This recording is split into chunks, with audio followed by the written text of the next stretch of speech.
We've never had a tragedy like this. And perhaps we've forgotten the courage it took for the crew of the shuttle. But they, the Challenger 7, were aware of the dangers, but overcame them and did their jobs brilliantly. We mourn 7 heroes: Michael Smith, Dick Scobie, Judith Resnick, Ronald McNair, Ellison Onizuka, Gregory Jarvis, and Krista Mikaloff. We mourn their loss as a nation together. Good evening. I'm Tom Brokaw, NBC News in Washington. We have all seen those pictures so many times today, and the ending is always the same. The sickening, shocking realization that no one on board the Shuttle Challenger could possibly have survived such a terrible explosion. And one of those on board was the schoolteacher, Krista McAuliffe, the mother of 2, chosen to represent all the nation's educators. Surely nothing would go wrong with her on board, but it did. The shuttle was about 1.5 minutes into its launch. In this position, it was being pushed along at about 3 times the speed of sound when the crew was told to push the main engines, which are located back here at the back of the shuttle, to full throttle. They're fueled by 500,000 gallons of liquid oxygen and hydrogen in this huge 15-story exterior or external tank. And at one point, it appeared to erupt. We're going to show you now some computer-enhanced pictures. We're going to show you just what, in fact, happened. NBC News graphics, using sophisticated computer techniques, has captured what, in fact, happened.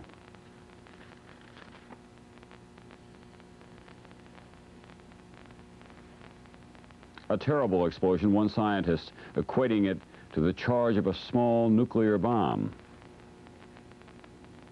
On the left, you can spot a burst of flame appearing to be in the vicinity of the left side solid rocket containing 1 million pounds of thrust. In a microsecond, a burst on the right, growing more evident on the left. Now both trouble spots plainly visible. Disaster measured in milliseconds. These computer-enhanced pictures eliminate most of the smoke that would otherwise obscure our vision. In the twinkling of an eye, it may be pictures like this that may eventually tell us why and what happened. But for now, it does appear that the big external tank did explode, although we will not know for sure until NASA completes a thorough and exhausting examination and investigation. NBC's Steve Delaney was at the Kennedy Space Center in Florida this morning when the shuttle was launched on its short flight to death. Tom, I think the next thing we're going to learn from what happened today is when the NASA people begin to put together their board of inquiry, which will begin the process, a tedious process of trying to assemble enough data to come to a conclusion on what caused it all.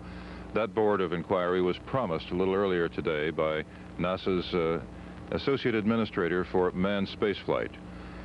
And it also fell to a rather stricken-looking Jess Moore to talk about what everybody's already suspected. The space program experienced a national tragedy with the explosion of the Space Shuttle Challenger approximately 1.5 minutes after launch from here at the Kennedy Space Center.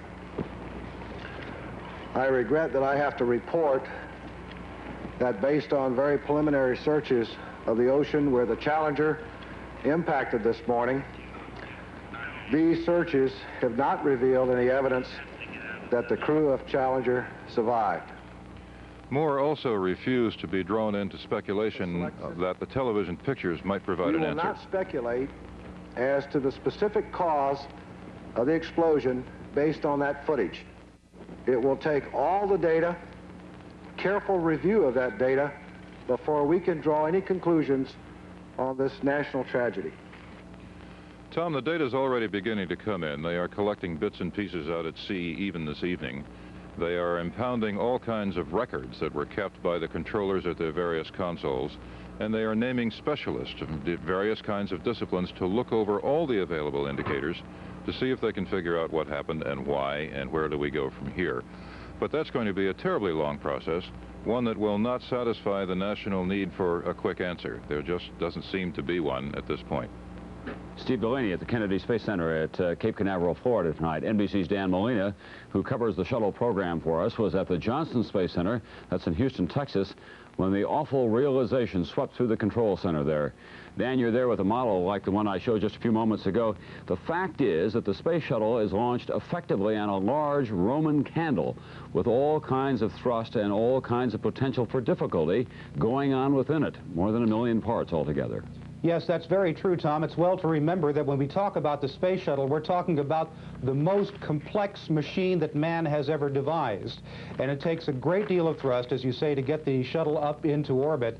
It takes the huge external tank, Tom. As you said, it's full of liquid oxygen and liquid hydrogen. Now, there's actually 3 tanks inside of the large external tank. On the top is the liquid oxygen. In the middle, there is sort of a connecting tank between the two, an intertank they call it. On the bottom is the liquid hydrogen. Now, there was some speculation earlier on that perhaps there may have been a rupture in one of the bulkheads that separates the liquid oxygen from the liquid hydrogen.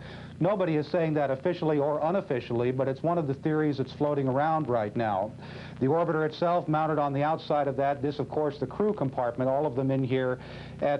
Right underneath here is one of the points where, as you say, on that computer-enhanced graphics, we could see one of the explosions. It was interesting, and again, when we talk about theories, we must emphasize that they are theories, nothing more at this point, nothing official. But that's one of the points right here where the external tank is connected to the orbiter. There's another point down here. Now, in the sequence of launch, that external tank is separated by exploding bolts, and there was some speculation that perhaps one of the bolts had exploded prematurely. It almost seemed like the explosion, once starting here, kind of snaked its way upward, but that again is all speculation at this point. The numbers, Tom, the sheer numbers of the volume of thrust that's produced here gives you some idea. They're so incomprehensible. Each of the 3 main engines that you pointed out earlier, 375,000 pounds of thrust apiece. The solid rocket boosters, 2,900,000 pounds of thrust. It's an enormous, almost incomprehensible amount of power that's underneath the orbiter as it's going up, and the potential for things happening unexpectedly is, of course, always there, Tom. And, of course, there's nothing like a small explosion when that begins to go off, as it apparently did happen today, about 5 miles up in space. This shuttle is the pride and joy of the Rockwell Corporation, which is located in California. NBC's George Lewis was there today to hear what Rockwell scientists were saying and speculating about. This headline greeted the people who make the shuttle orbiter as they left work this afternoon. But most of the employees at the Rockwell Aerospace plant had already seen the disaster replayed and replayed on television. The company had cautioned employees not to talk to reporters, but some could not contain themselves. This loss was too close, too personal, and the reactions were strong. Mine was numbness. Some ladies were crying. You know, not necessarily because $1 billion worth of equipment is gone forever, but 7 really brilliant and beautiful people got killed. William Roberts, an engineer on the shuttle program since 1973, openly speculated about the cause of the blast. We had a catastrophic failure of the tank. That's what I've been viewing of the television films.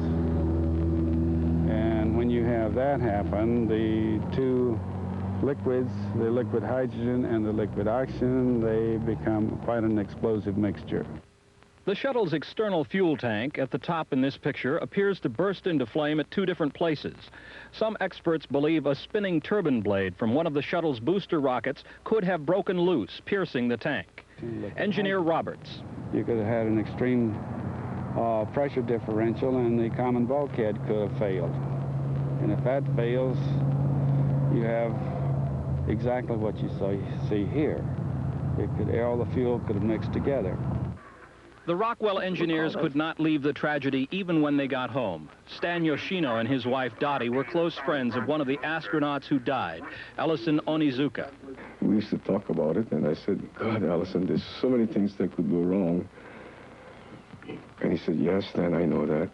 So many things that could go wrong. Now the people who built the shuttle, people who feel a personal responsibility for the astronauts who ride aboard it, will be asked to take part in the investigation into exactly what did go wrong and why. George Lewis, NBC News, Los Angeles.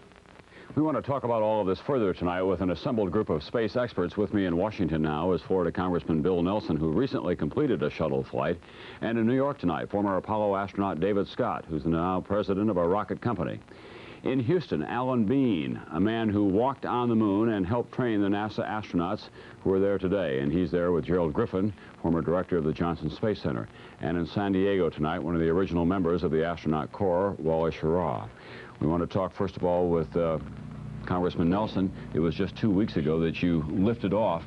Do you think that we have oversold this space program and the space shuttle program in terms of what it can do, because this was such a shock to so many people? Of course it was a shock. It was a shock to all of us. No, we haven't oversold it. We've had some 24 exceptionally successful flights. And the system works well. Obviously, there was a major malfunction that is tragedy today. We'll find out what the problem is, and we'll fix it. And the space shuttle will continue to be America's way to go into space and return. It's important to the future of this country. But when you went for that ride 2 weeks ago, were you forewarned by NASA that something like this could happen? You know that there's a risk involved, but this is a calamity of a magnitude that no one anticipated. Every member of the crew understands there's a risk. You don't expect that this kind of tragedy is going to occur. We had a malfunction right after we cleared the tower. And immediately, our pilot, Charlie Bolden, jumped on it, corrected the malfunction, and you know the perfection of our mission. That was not to be today. David Scott in New York, you're now president of a rocket company. Do you think that we've got too much invested in the manned space shuttle program? A lot of people are talking today about the use of unmanned vehicles just to launch satellites and other things. Is that a better way for us to go in the future? Well, I think, Tom, there must be a balance between the manned and the unmanned programs. I think each has its role to play. But in general, I believe we can proceed further into the exploration and utilization of space with manned programs because of man's natural ability to judge things, evaluate things, and use his mind as a computer. But there are roles for both manned and unmanned vehicles. And Wally Schirra in San Diego, as you watched all of this unfold today, as you've been there since day one, what was your reaction to what you saw? Tom, when I first saw it, I was quite surprised. I hear you fine. Who's cutting in? Why don't you just keep on talking to me, Wally, and ignore that other voice if you can. Hello, Tom. I'm kind of warm out here in California. Right. But the Ma Bell isn't working too well for us. But the shock I had this morning was seeing not instant replay, but almost instant, of debris coming down, and I began to think, my God, it finally happened. After 25 years, we lucked out that long. The statistics finally caught up to us. Of course, we felt that this could happen to us any time, but we decided it shouldn't happen, and we changed the name from rocket to booster, assuming that it would be safer that way. But I can recall going through Mercury and Gemini with what were rockets, and finally flying on that Apollo with a man-made rocket or a man-made booster, which is what we saw today. It just turns out that eventually we're going to find something going wrong. All right, Mr. Scott, Mr. Schirra, you're both highly trained astronauts. What about the idea of putting a civilian in space? And then we'll get Bill Nelson's reaction to that as well. Do you think that's a good idea? Well, I think that naturally civilians have a role in space because the civilians have roles everywhere. And as we expand into space, explore the universe, and conduct our science, I think we can't limit that just to the military, although, as you well know, the military also has a role in space.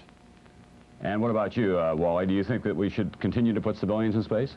Well, of course, Tom. It's like an airplane. We've had some horrible accidents in the calendar year '85 with aircraft, and anything you do is high risk. When we think of gasoline that we carry in an automobile, that could be a bomb, too, if it's hit the wrong way.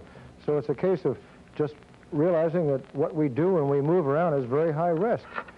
And Mr. Griffin at the Johnson Space Center in Houston tonight, this is going to be a terrible setback for NASA, isn't it?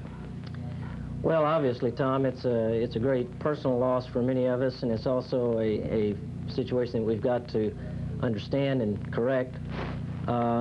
Anytime you have something like this, I'd have to call it a setback, but we've had them before, and we're at the point now where we've got to get on and understand this problem and correct it, and I think we can come back from it.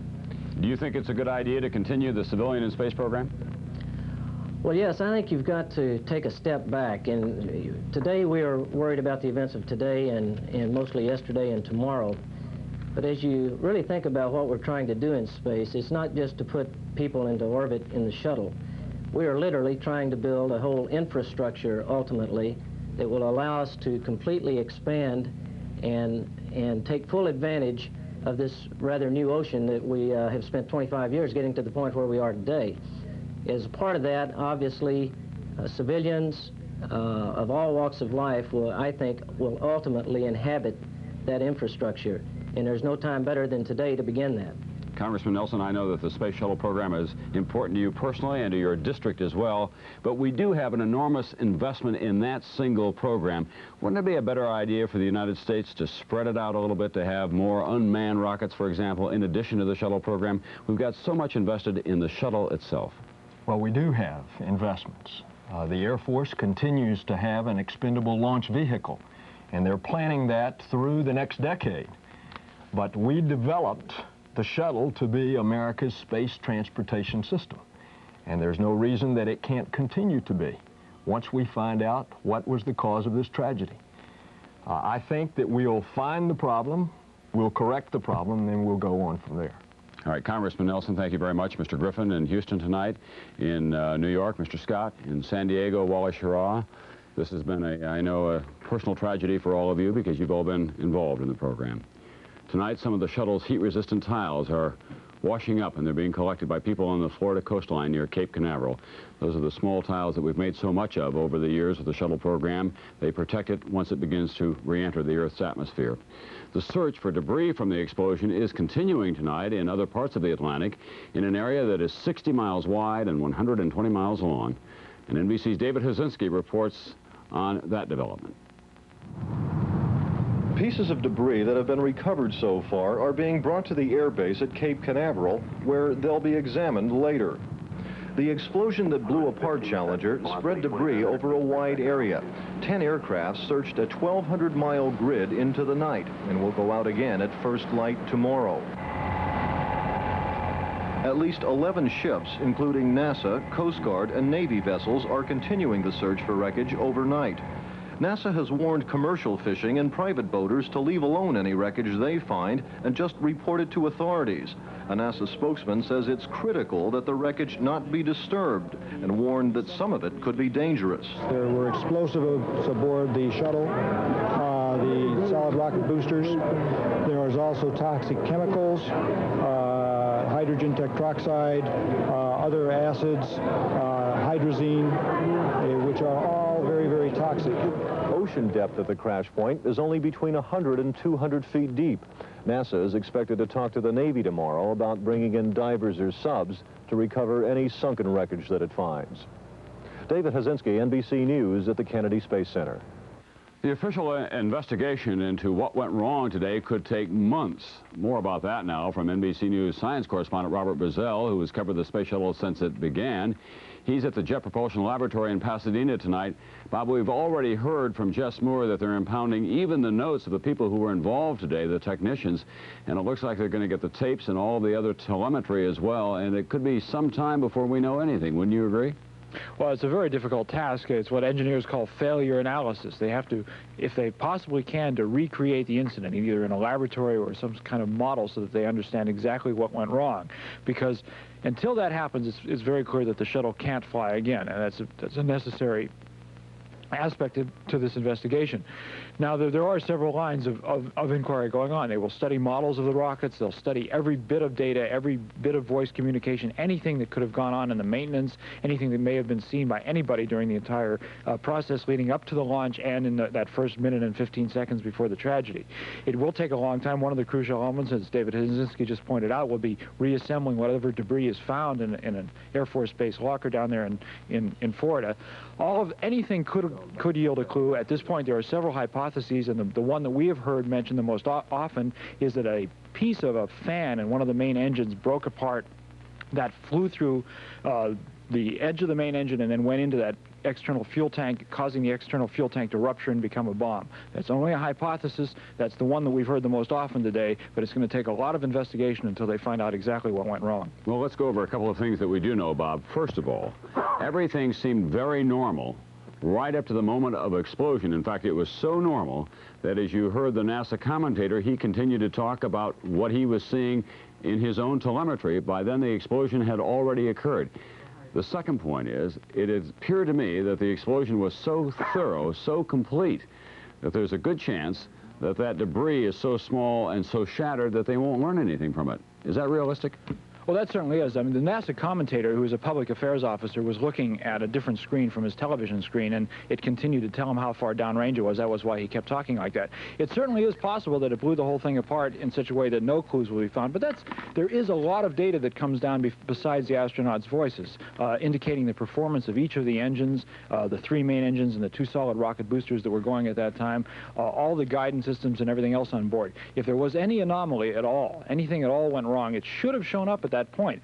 It wasn't hit by a foreign object. That was very clear. It was an explosion that occurred on board. Now, there are other areas to look at as well that might be considered, and this was something that we talked about before. There are explosive bolts all over, and other kinds of explosive devices all over the shuttle. Explosive bolts that are designed to send off the solid rocket boosters at 2 minutes into the flight. Explosive bolts to jettison the external fuel tank.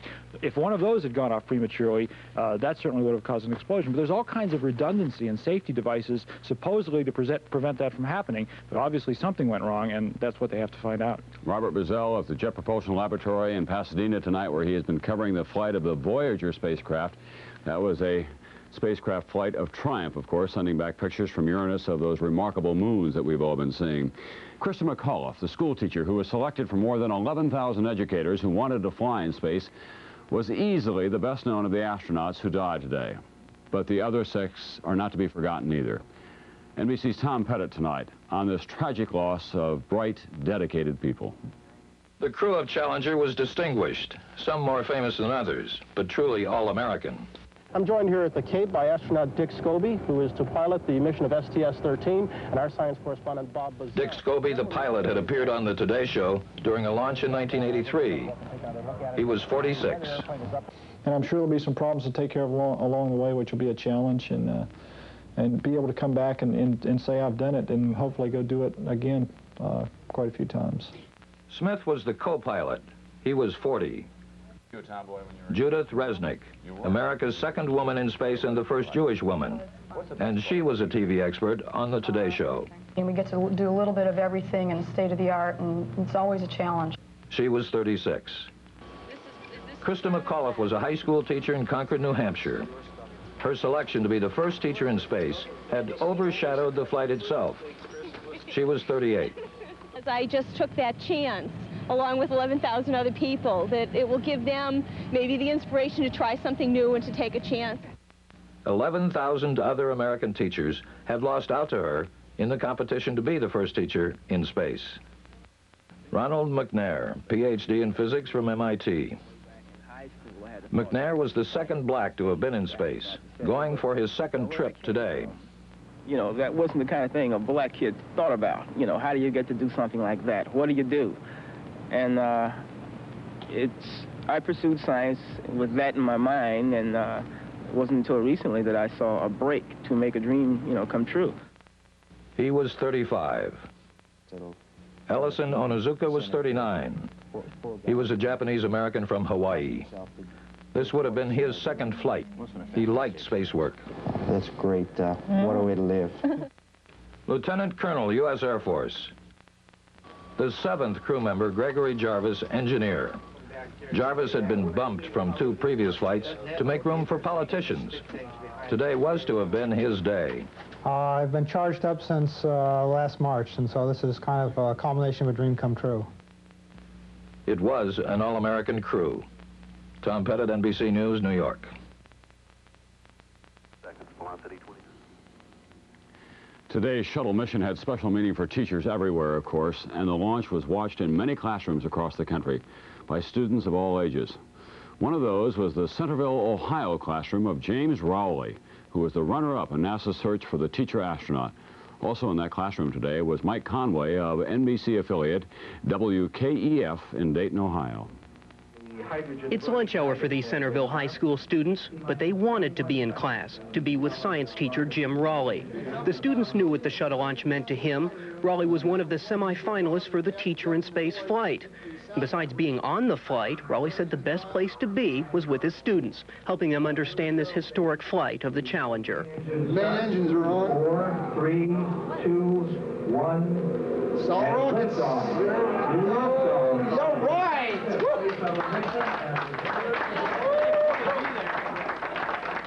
The interest soon turned to bewilderment. For a few minutes, even Raleigh didn't understand what was happening. About 45 seconds after liftoff, a huge fireball. I don't understand. We have a report from the flight dynamics officer that the vehicle has exploded. Our director confirms that. We are looking at checking with the recovery forces to see what can be done at this point. Can we get the cameras? The reaction of all of us across the country today when we realized that this was no longer science fiction, that we were dealing with reality. For President Reagan, this was to have been an upbeat evening. Mr. Reagan had planned to set out his agenda for the coming year in his State of the Union address to a joint session of Congress and the nation tonight. But that speech, understandably, was postponed. The president telling the nation instead that this was a day for mourning and for remembering. NBC's Chris Wallace followed today's events at the White House. Chris? Tonight, the flag above the White House was lowered to half-staff, the president ordering a similar show of respect at all government installations. In a speech to the nation, Mr. Reagan called the accident a national loss and spoke directly to the school children who had watched it. It's all part of taking a chance and expanding man's horizons. The future doesn't belong to the faint-hearted. It belongs to the brave. The president had embraced the space program in part to blunt questions of his age, to show he was future-oriented. He proposed a teacher in space in his re-election campaign. And despite today's tragedy, he said the shuttle program will go on. We'll continue our quest in space. There will be more shuttle flights and more shuttle crews, and yes, more volunteers, more civilians, more teachers in space. Nothing ends here. Mr. Reagan was to make his State of the Union speech tonight and planned to go ahead even after the accident, saying you can't stop governing the nation.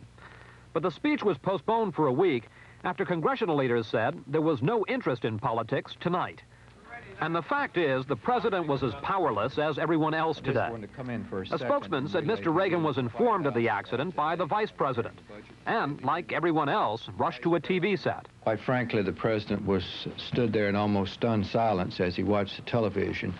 You could certainly read the concern, the sorrow, the anxiety on his face as he watched, and the group watched around him. Late today, the president still had no answers, but had found words to remember the shuttle crew. We will never forget them, nor the last time we saw them this morning, as they prepared for their journey and waved goodbye and slipped the surly bonds of earth to touch the face of God. Tomorrow, the president will perform one of the toughest parts of his job, calling the relatives of those who died on the shuttle. And later this week, he plans to attend a memorial service organized by NASA. Tom? Is there any talk at the White House tonight of making extraordinary efforts on the part of this administration to reach out to teachers in the country and to school children as well? I was struck by the fact that the president made a special appeal to students tonight in his address, and also when Vice President George Bush arrived at the Kennedy Space Center today as the official representative of the president, he also spoke to the children of the country. Obviously, the White House is worried about the traumatic effect that this could have on kids across the country. Are they planning anything beyond what we heard today, Chris, that you know about?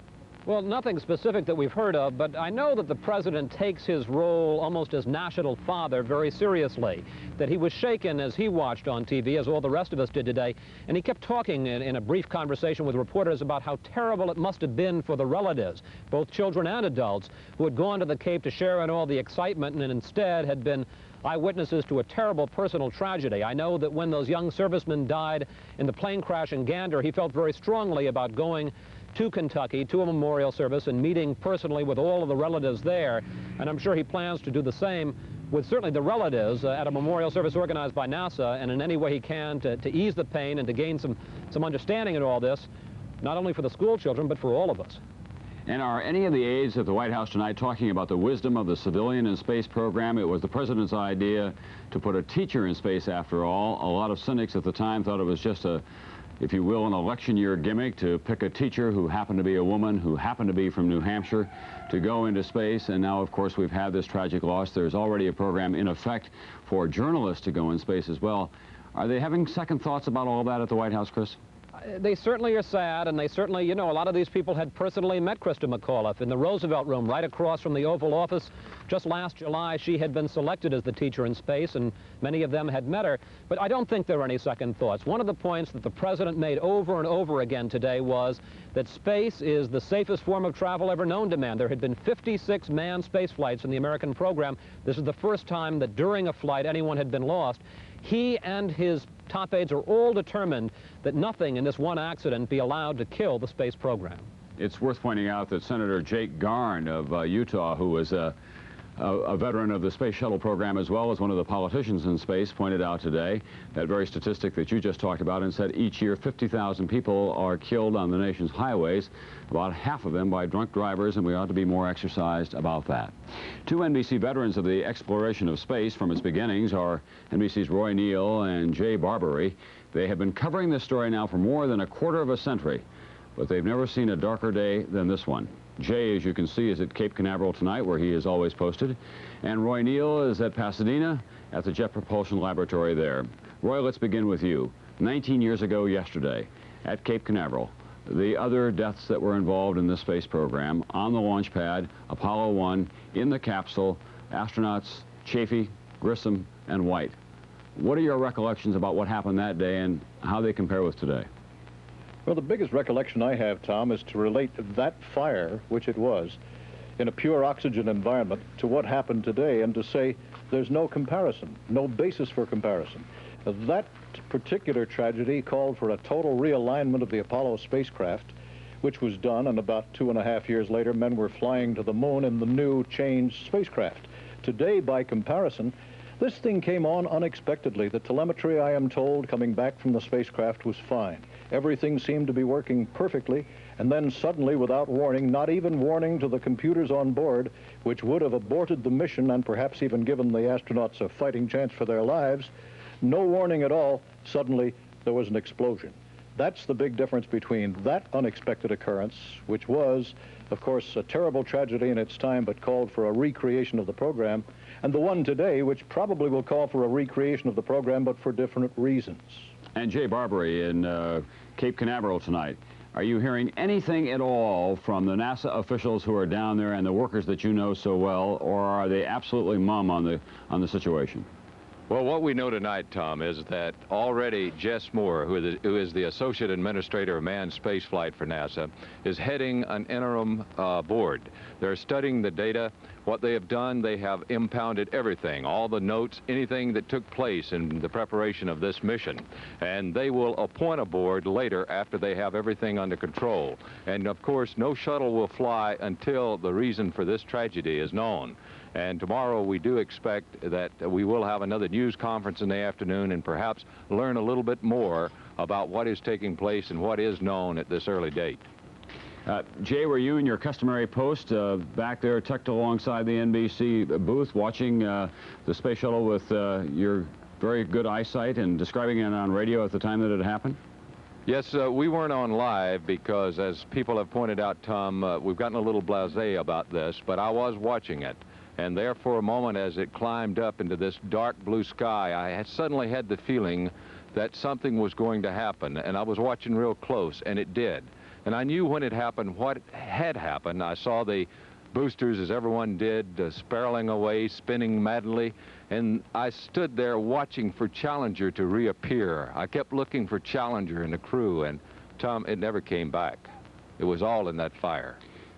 This kind of moment has been at the back of the minds of all of us who have covered the space program since its inception. But we really never expected it to happen, did we, Jay? No, we sure didn't. We expected it back in the days of Mercury and possibly Gemini. We expected it when John Glenn, they thought in Mercury Control that his heat shield had come off. We also had a near tragedy when Liberty Bell 7 was lost, and Gus Grissom had to swim for his life just 100 miles downrange from here. And then, of course, there was the Apollo 13, where the nation held its breath for 4 days. But we had gotten to the point with 24 successful shuttle missions that we thought the computers, I suppose, Tom, would take care of everything. Well, today they didn't. And Roy Neal, the scientist and your contacts in NASA that you have talked to today, are they shocked? Are they being realistic about the possibility that this could have happened and it was going to happen sooner or later anyway? How are they feeling? Well, first, Tom, they are shocked. They are mystified. And to them, this was something in many cases, particularly on the engineering rather than the science level, this was something that was indeed expected. They kept waiting for the axe to fall. And indeed, we at NBC, for example, in every case, at every liftoff and at every landing, have had the equipment standing by just in case. Always lurking in the back of our minds has been the thought that this is not the safe business. And of course, we have the parallel of commercial aviation, or, if you will, the President of the United States. We even cover his aircraft when it takes off and when it lands. Thank you very much, Roy Neal. In Pasadena tonight, Jay Barbary at Cape Canaveral. For almost 20 years now, the space program has moved along without a loss of life, although by no means without problems. Tonight, NBC's Robert Hager looks into NASA's troubles and its prospects now for the future. The shuttle program had already been troubled by mechanical failures, cameras that wouldn't work, satellites which were supposed to spin into orbit but didn't, and delays which had threatened to cut back the 15 missions that had been planned for this year. Another big NASA project to put a permanent space station in orbit, a place astronauts could shuttle to and from. That plan had run into problems and had been pushed back, perhaps to the late 1990s. A planned unmanned mission to get a closer look at Halley's Comet was scrapped completely. Not enough money.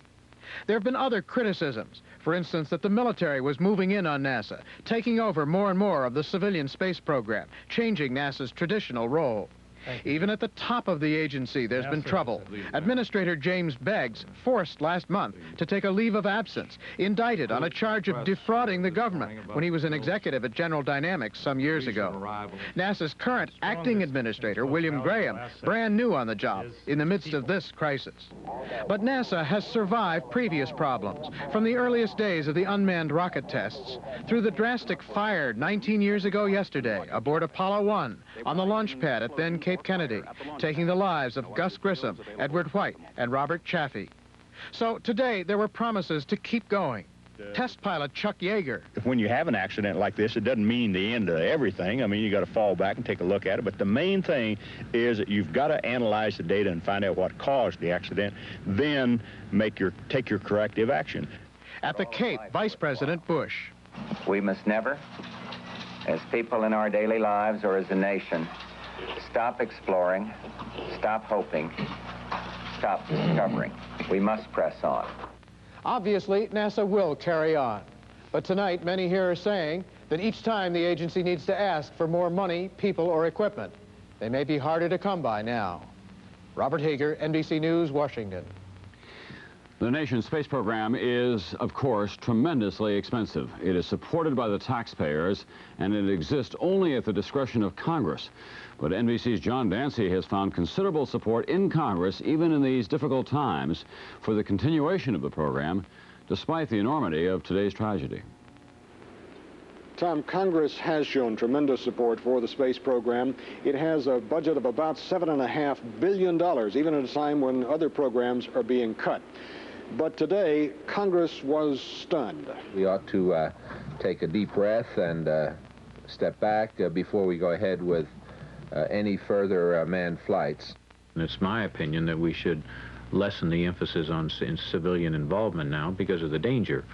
And NASA now has to find $1 billion plus, close to $2 billion now in its budget to replace this loss. And given the restrictions of Graham-Rudman, they are going to have some problems in realigning their schedule and their priorities. Challenger was one of 4 U.S. space shuttles, a hugely expensive machine used for both civilian and military missions.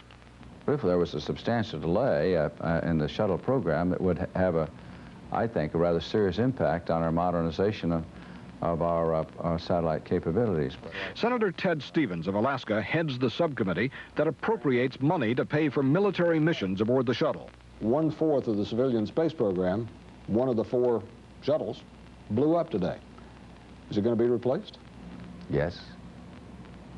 We will find a way to replace that because I think it's essential. And we're sort of self-insurers in that regard.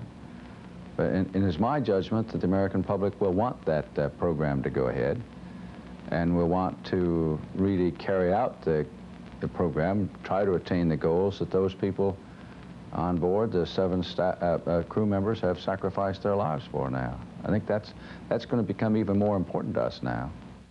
So, Tom, while there is a mood here to find out what happened and make sure that it doesn't happen again, I found absolutely nobody here who wanted to cut or cancel the space program. Tom? But we're really dealing in a time of almost fiscal austerity in this country, and especially in the federal government. The Challenger today cost $1.2 billion to build. It probably will cost more than that to replace. Because the program will be offline, it means that we don't have any income coming into NASA as a result of the space shuttle program.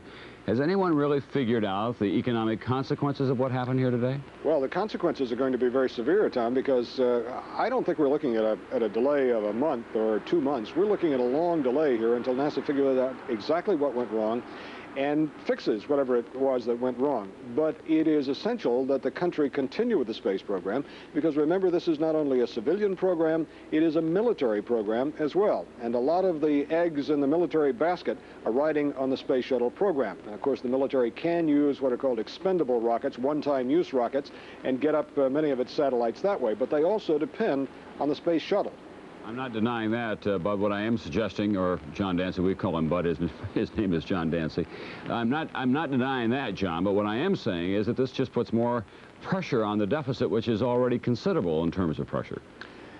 No, there is no question that it does put considerable pressure on Congress, but there is also, I think, a sort of philosophical question here, an image question. Will the United States pull back at this point? I don't think they will. I think, as Ted Stevens said, they'll find the money and go ahead somehow. All right, thanks. John Dancy at the Capitol tonight. Vice President Bush flew to Cape Canaveral early this afternoon, along with Senators Jake Garn, who flew on the shuttle mission last year, and John Glenn, who, of course, was one of the early astronauts. Vice President Bush and Senators Glenn and Garn now have just arrived back at Andrews Air Force Base outside of Washington, D.C. tonight. They were there to represent the president as Vice President Bush met with members of the family. We had a very moving meeting with the families, and I don't know that I've ever been more touched because Mrs. Scobie, the wife of the commander of the flight, said she was speaking for all of the families, and the message that she wanted to tell the Vice President and Senator Glenn and I was that the space program should go ahead. They didn't want it slowed down or stopped. And they knew that their husbands and wives, families would want that too. NASA is busy with an investigative team already analyzing what happened. They went through their plan with us before we left for how they're planning to investigate the whole thing. And they'll find out what went wrong before anybody else is launched. John Glenn, who went to Cape Canaveral tonight with Vice President George Bush and Jake Garn. As you heard, they met with the families.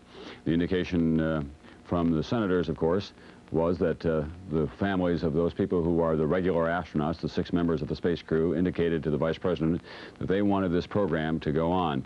We have our correspondents assorted around the country right now. Steve Delaney is at Cape Canaveral, Kennedy Space Center, and Dan Molina is at Houston, the Johnson Space Center. Robert Brazell tonight is at the Jet Propulsion Laboratory in Pasadena. Bob, let's begin with you. What about the future of the space program? We have talked about that at great length all day long. As you heard John Dancy say, Congress seems determined to continue it. But do you think it will continue along the lines of putting all of its money on the shuttle program, or will they begin to diversify? Well, Tom, I think one of the things to consider is that right now there is this national pride issue that John Dancy was talking about that we must go on. But I think that as the hard financial decisions are made, some other things might come into play. And I think one of those things is that even before this disaster, and that's the most important point, is that long before this disaster, there were questions about the shuttle program and how effective it was. And I don't think anybody was saying that we shouldn't have a manned space program and that we should abandon a manned space program. But the fact is that many of the things that the shuttle does can be done by unmanned spacecraft, and perhaps much cheaper, and perhaps certainly with less threat to human life. So that those kind of considerations may well come into play when Congress begins to think about whether to appropriate that extra $2 billion to buy another shuttle orbiter. And Dan Molina, what are they saying in Houston in terms of the future of the program? All of the money continue to go into the shuttle program, or is there any talk around the edges down there, at least, of diversification of some kind? Tom, we're really not hearing anything about that here tonight. I must say, walking around here at the Johnson Space Center this evening, what I see is an amazing focus of energy. It seems like the people here at the Johnson Space Center now are attacking the biggest problem perhaps that they have ever tackled, and that's finding out what went wrong with this thing. I see this focus of professionalism, which we've come to identify with the space program, mobilizing itself this evening here. There's none of the political talk here. What there is this mobilization of effort to try and find out what in the world went wrong. And Steve Delaney at the Kennedy Space Center at Cape Canaveral tonight. What about the personal side? Down there you were mingling, as it were, as I guess a kind of novice yourself, watching the first shuttle launch that you have seen so far. The people who came to watch today, not only Krista McAuliffe's parents, but her husband and children, as well as members of her son's third-grade class were there. Are any of those people left around there, and what has been the personal reaction to what was witnessed there today? Well, I think we have to go back to what the senators were saying when Senator Garn was saying when he came back. We have not had any contact with the members of the families, but I'd like to chip in a thought that because there was a teacher in space and because so many children around the country were watching this liftoff, it was almost their flight, their surrogate, their teacher, or somebody representing their interest was along. And it was a way to draw young people into the mystique of space, to kind of make the linkage between the John Glenn era and the idea of getting out and dealing with the idea that the future is really up there where those 7 people disappeared to tonight. That one of the things that will impel more movement toward finding out what went wrong and towards coping with the disaster that happened here today is to redeem the American promise, the promise of space for those kids. To indicate somehow to them that it shouldn't end this way, or it shouldn't be a setback, that there is something grand and something glorious to be attained out there, and that the space program, almost for that reason, will have to go on and will have to redeem itself and to kind of erase what happened here today. Robert Bazell in Pasadena, I want to talk with you about some of the personal side as well. You knew Dick Scobie, who was the commander of this flight. In fact, you had a conversation with him at one point about the possibility that something could go terribly wrong, as it did today, didn't you? That's true, Tom. We've been talking about that a lot today on many of the NBC programs. Dick Scobie was a fighter pilot. He was a test pilot. He was decorated. He had received many medals for action in Southeast Asia. And we were driving back from the Cape one afternoon, and he told me that he thought that someday this would happen. He said, he put it very bluntly. He said, someday the shuttle's going to blow up. And I think his wife expressed what were his views, what he told me, this was several years ago. He said that he really wanted the shuttle program to go on, but he said that it was inevitable. It's a complex piece of machinery. It's got enough explosives in it to make it into a small bomb if something goes wrong, and that's exactly what happened today. So I don't think to the astronauts in the program, I don't even think to the engineers in the program that this is a terrible surprise that this happened sometime. I mean, nobody knows why it happened today, but I think that everybody thought that it was inevitable that eventually it would happen. Obviously, it's a terrible setback, and nobody ever wanted it to be, but as some of the people we've talked to over the course of today have pointed out, it's a machine, and no perfect machine has ever been built. And when this machine went wrong, it caused a terrible tragedy. The fact is that it's sometimes hard to convey the commitment and the dedication of the astronauts to that program. They have given up their life in many instances to NASA, and I don't mean that in the cruelest possible form, but that is it's a very rigorous program in which they're engaged. They have to move to Texas in most cases. They spend long hours at what to the rest of us would be boring, even tedious tasks. They have to face disappointment. Some of these people who have been in the program for a long time have not yet been in space. They've had to wait for many months, even years to go up. Judy Resnick was one of the astronauts who died today in the explosion aboard the Shuttle Challenger. She was someone that I knew relatively well because we met when the first shuttle was scheduled to be launched, and she was assigned to NBC News as our expert commentator. And I used to talk to her about this at some length. Here was a classical pianist. She had a PhD in electrical engineering, and yet her life was absolutely given over to NASA and to the idea of being an astronaut. At the same time, she did have pretty good sense of humor. We used to have a little friendly bet from time to time about whether NASA could keep its launch schedule. And when I lost one, for a six-pack, quite honestly, I sent it to her at some expense, wrapped in a dozen long-stem roses. And she immediately sent back the message that she loved the beer, but the roses she didn't need necessarily. So these are people who believe very strongly in the space program and want it to go on. In all the history of spaceflight, however, there never has been a disaster like the one that we witnessed today.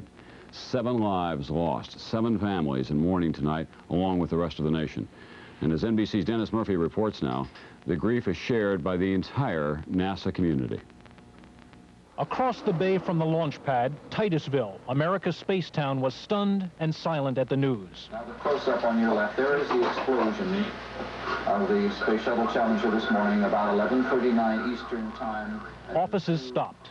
We will not speculate as to the specific cause of the explosion. I just started crying and backed up and walked away because I knew it was really bad.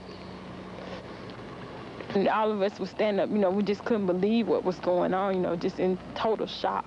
It's really subdued. It's hit this area real hard.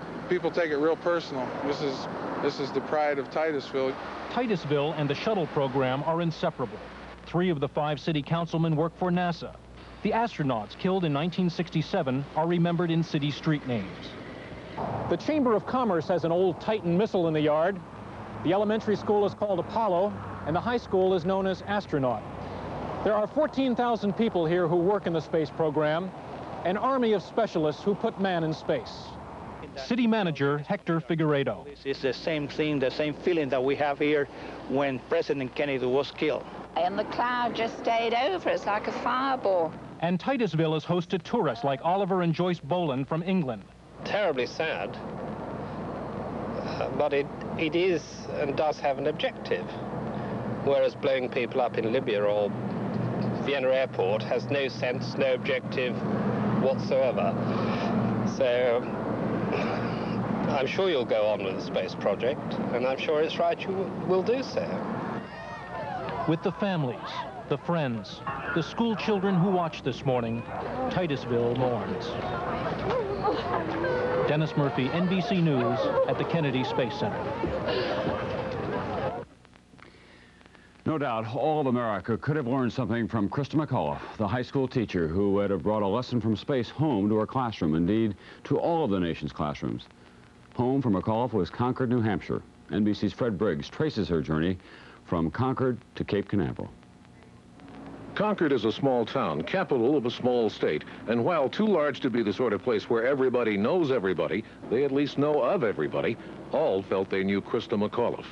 She was raised in the Boston suburb of Framingham and met her future husband, Stephen, in high school. They both attended a state college there. Then later they were married after she got her master's degree in education.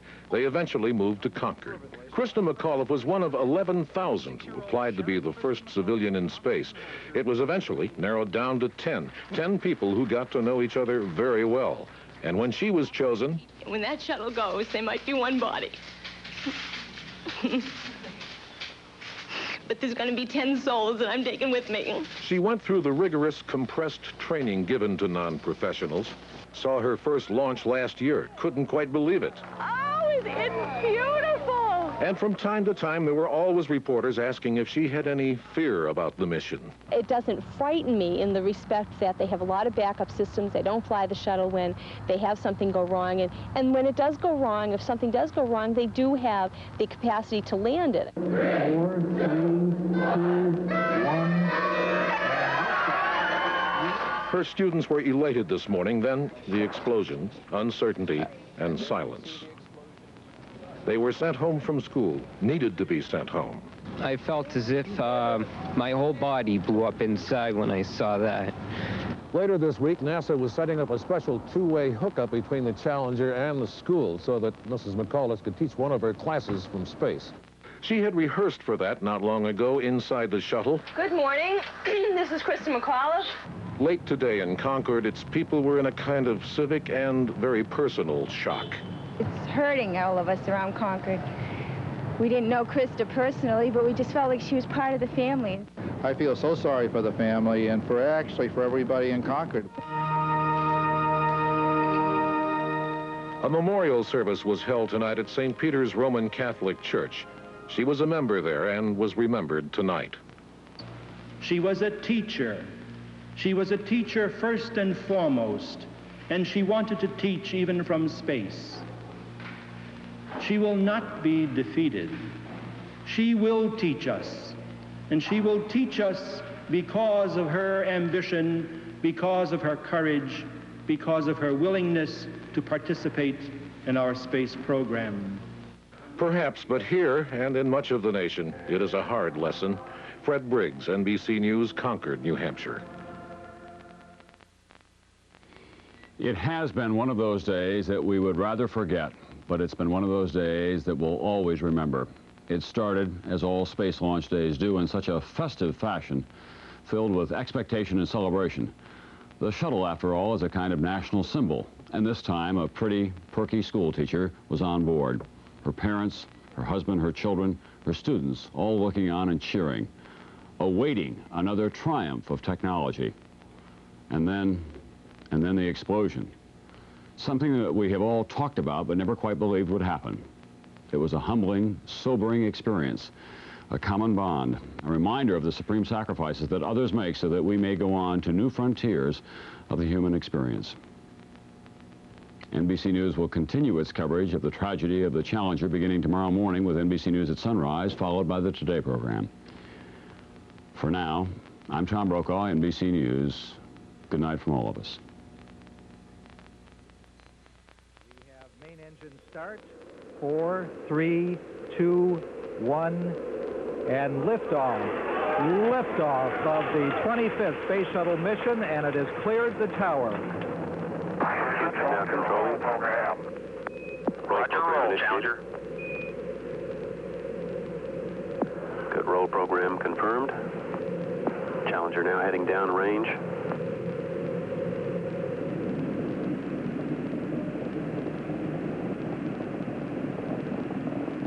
Engines beginning throttling down now at 94%. Normal throttles for most of the flight, 104%.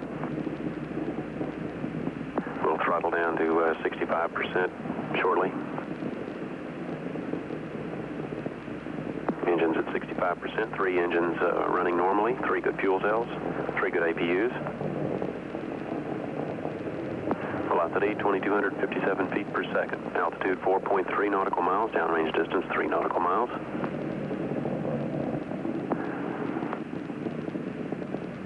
Engines throttling up. 3 engines now at 104%. Challenger, go at throttle up. Challenger, go at throttle up.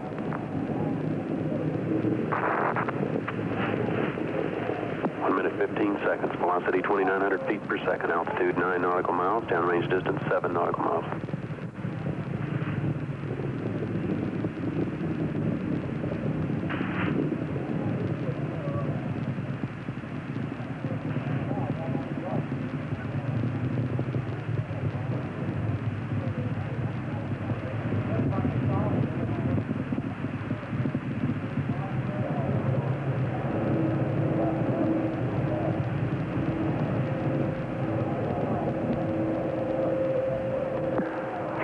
Here looking very carefully at the situation. Obviously a major malfunction.